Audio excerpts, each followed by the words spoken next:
আজ আমি খুবই মজাদার এবং নতুন একটি রেসিপি নিয়ে চলে এসেছি। সত্যি এই রেসিপিটা কিন্তু খেতে ভীষণ মজা। তো আজ আমি বেগুন, পনির দিয়ে বেগুন খাসি করব।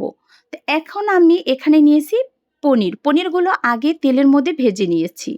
এরপর বেগুনগুলোকে সুন্দর করে ফুলের মতো কেটে নিয়েছিলাম। এরপর লবণ, হলুদ, মরিচের গুঁড়ো দিয়ে ভালো করে মেখে রেখেছি। এখন আমি তেলের মধ্যে বেগুনগুলোকে ভালো করে ভেজে নিব। তো সবগুলো বেগুন আমি দিয়ে ঢাকনা দিয়ে ঢেকে দিয়েছিলাম। এখন আমি ঢাকনা তুলে সবগুলো বেগুন এভাবে উল্টিয়ে পাল্টিয়ে দিব। সত্যি পনির দিয়ে এই বেগুন খাসিটা খেতে কিন্তু ভীষণ মজা হয়। তো এরপর আমি উল্টিয়ে পাল্টিয়ে বেগুনগুলো দিয়ে আরও কিছুক্ষণ ঢাকনা দিয়ে ঢেকে বেগুনগুলো ভেজে নিয়েছি। এখন আমি ঢাকনা তুলে বেগুনগুলোকে আরও একটু উল্টিয়ে দিয়েছি। এরপর কিন্তু বেগুনগুলো ভাজা কিন্তু সম্পূর্ণ শেষ হয়ে আসছে। এখন আমি বেগুনগুলোকে উঠিয়ে নেব।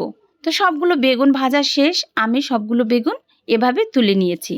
এখন আমি এই তেলের মধ্যে পেঁয়াজ কুচি অ্যাড করে দিয়েছি। তো এখানে আমি আর কোনো তেল অ্যাড করব না।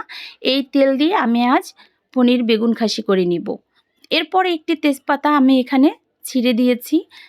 তো এরপর সবগুলো পেঁয়াজ ভালো করে ভেজে নিয়েছি। এখন আমি এখানে একটি মশলা বেটে রেখেছিলাম।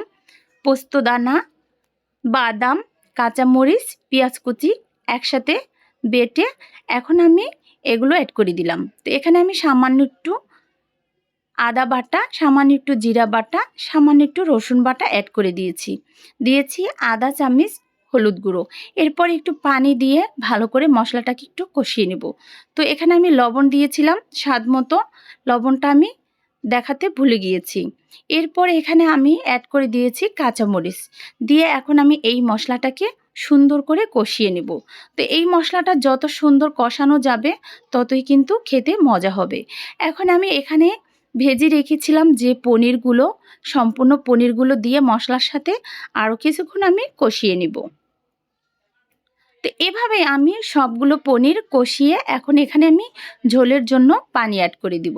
তো পানিটা দিয়ে এখন আমি একটু ঢাকনা দিয়ে ঢেকে রেখে দিব।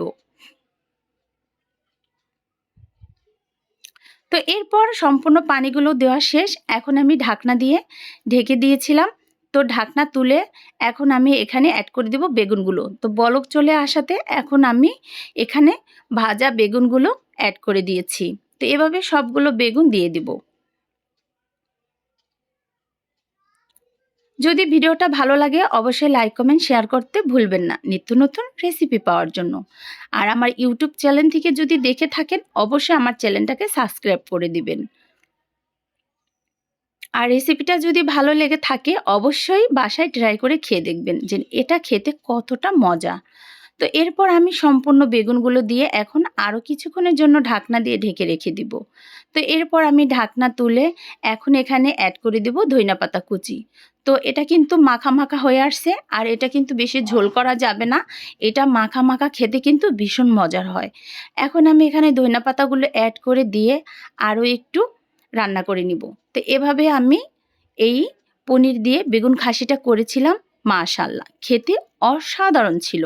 আর আমার বাসায় যত মেহমান ছিল সবাই প্রশংসা করেছে। কত সুন্দর একটা কালার চলে আসছে।